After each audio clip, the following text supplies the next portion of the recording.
Your English teacher and your gym teacher are getting married. And I just have to ask, who wouldn't want to go to that school?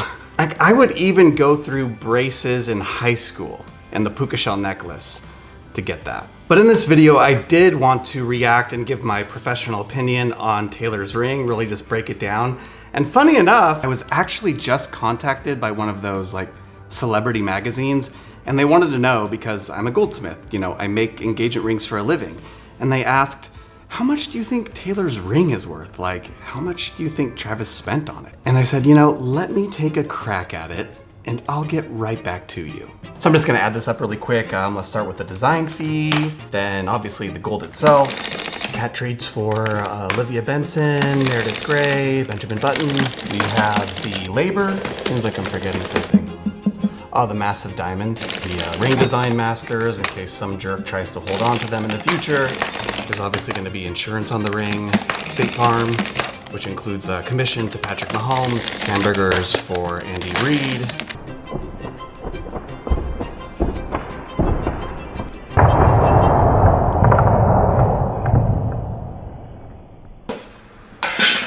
All right, let's see here.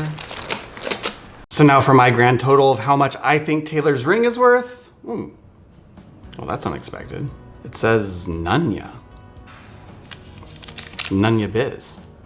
But taking a look at the actual ring, this thing is absolutely gorgeous. It is so good. Wow, the cut on that diamond is insane. The diamond shape itself is literally bonkers. It's so good. And I have to say, yellow gold, called it. We'll talk about that in a second. We'll compare the rings. But yeah, yellow gold, flush set stones on the side of the ring. It's really just, the way that it looks in proportion to her hand is just really graceful. Even though it is a big stone, it's not like, it's really big. But let's be real, it's not so ginormously too much. It's nice. Let's just put it that way. It's nice. It's big, but it doesn't go too far. If you've been around my channel for a while, last year I made a video where I did this creative experiment where I made a ring and I predicted, what Taylor Swift's engagement ring would look like if I were to make it. So we're gonna compare her ring now with the ring that I made and see how close they are. And spoiler alert, I did pretty good. So first and foremost, the center stone, I definitely am pretty much on with this. So I definitely called elongated stone, not a round, not an oval. I was thinking elongated. So hers is a elongated cushion cut diamond, it looks like, whereas mine is sort of a elongated, just classic emerald cut diamond. I just knew that would look good on her hand. And secondly, yellow gold. I knew that, white gold or platinum would look good on her too, but everything about Taylor's personality, everything about like her vibe, I just was thinking yellow gold. It just seemed obvious to me, and here it is. And this I absolutely love.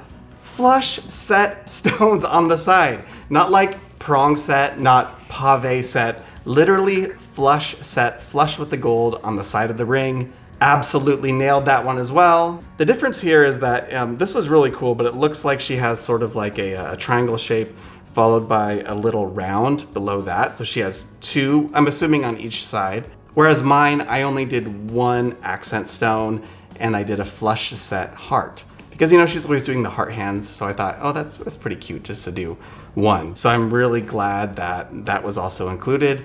Now, one of the most glaring differences is that hers is set vertically up and down, whereas mine, I went for the horizontal set stone. Now I knew when I was doing that was gonna be kind of a stretch, a little bit outside the box. She went vertical here, or I should say Travis went vertical here, which is, it's a little bit more traditional to do it that way, but I have no qualms with that. It's probably nicer, to be honest. I love me a horizontal set, but this looks absolutely stunning. That is where I got it wrong. 4 prongs, I also did that as well. 1 prong on each corner. I didn't do like a bezel. I didn't do like multiple split prongs or anything like that. Just 4 classic kind of almost claw style prongs on the ends. One thing I really love about this setting that the designer did is that you can see that there's almost a ring of gold that goes around the stone. And that's very intentional. It's kind of like a basket where it's offset slightly. Like normally the gallery rails and the baskets and the under bezels come underneath the stone. That way when you're looking down at it, you don't see any metal around the stone. But in this case, you do see a little ring of metal, kind of like a sliver that goes all the way around the diamond.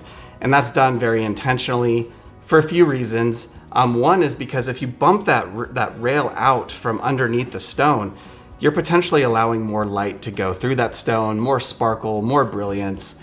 In fact, I just made an engagement ring. I did this. I just thought it looked really cool. They got an old transition cut round diamond, and she liked the bezel set look, but rather than doing the full bezel, I just kind of brought that gallery rail out a little bit so you can see that ring of gold that goes around the stone. Taylor has that on her ring here. It's a very small detail that I'm not sure a lot of people would quite be able to put their finger on it, but that's what that is. And it looks really nice. It doesn't come out so much that it takes away from the stone at all. It's almost just like a nice little frame. As far as the diamond is concerned itself, it's a very interesting cut. It almost looks like a vintage antique, like estate cut. So these are very, very like rare and hard to find, this cut. It's gonna be difficult for someone to get that exact cut. It's hard for me to tell exactly what it is. So yeah, I would technically call this stone elongated, modified cushion cut. Elongated because the stone is longer top to bottom than it is wide. Some cushion cuts are like a 1-to-1 ratio. This probably looks closer to like a 1 to 1.5 ratio. It's really nice. And I think I can safely say, you know, this is like my 6th celebrity reaction video. If you're new to my channel, I kicked it off with Ariana Grande like 5 years ago. I am truly saying this right now that this is my favorite ring of all the celebrity engagement rings that I've covered on this channel. So like I did Ariana Grande, Britney Spears, Jennifer Lopez, Megan Fox, and they all have like really lovely rings. But by far in terms of like style, I mean, you could see the ring that I made. In terms of like style, like this is very, very close to rings that I personally love to make. And it just really fits my vibe as well and what I was thinking for Taylor. So like, this is by far my favorite. Now I know what you might be thinking. Celebrity engagement ring videos, like how are you any better than that gossip magazine you were talking about earlier?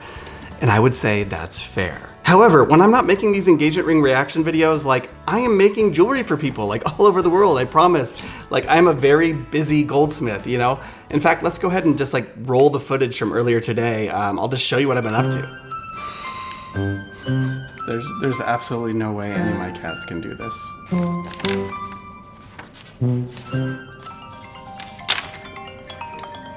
Hi. Taylor Swift is engaged. Finally! But I want to end with a little game.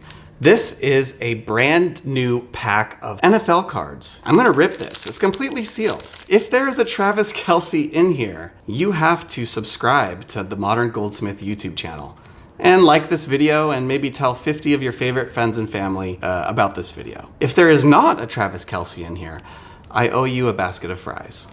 Let's do it.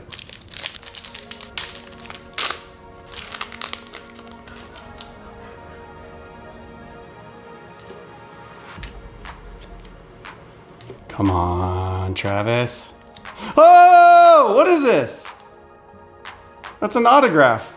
That's an autograph of a real NFL player. Al Toon. I'll tune into watching the Chiefs this year if Taylor's gonna be there. That's for sure. That's so sick though. No way, dude. But back to the task at hand. I still need to pull a Travis Kelce. Who is this? Isaac Bruce, no.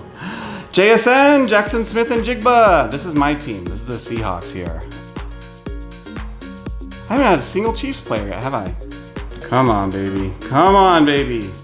I feel it, dude. There's like, what? There's like just 5 cards left. Come on, Travis. All right, so we know the last guy was this. And we're down to one last card behind here. Come on, Travis Kelce, come on. If he's here, you have to like and subscribe. If he's not, I'll see you at the French fry house. So I guess this means I will be seeing you at the French fry warehouse. Until then, congratulations, Taylor and Travis. See you at the Super Bowl.